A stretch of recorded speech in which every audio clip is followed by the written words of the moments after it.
Hey, what's up? This is Navarro from Behemoth. You're watching Fuse on Demand. Get it when you want it.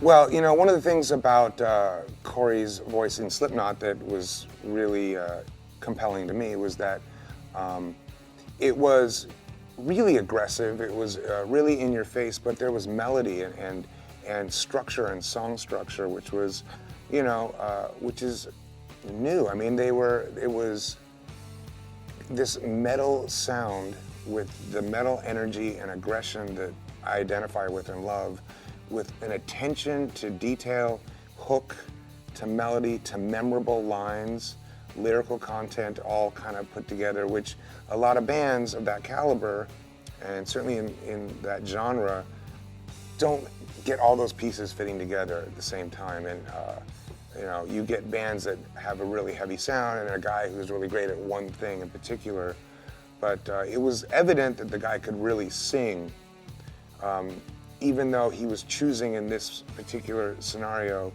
to highlight an aggressive side of his personality.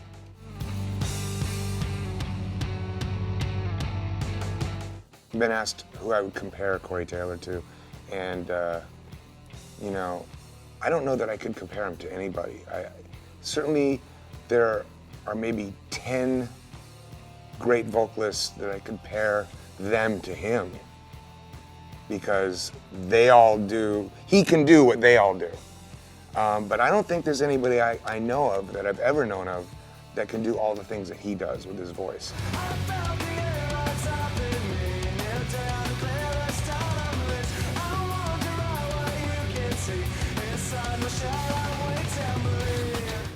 In terms of performance and watching Corey in his different projects and having worked with him too, you know, it's almost difficult to describe how different he is in different projects. And I've seen a lot of people try to do that, and I've seen a lot of people, when they get into a hard rock situation, to try and be, you know, perform aggressive and kick it down for ballads, or have a party time when it's a party scenario. But one of the things about Corey that is really spectacular is that when he's in the aggressive collective of Slipknot, his performance is right there, and it's captivating, it's riveting.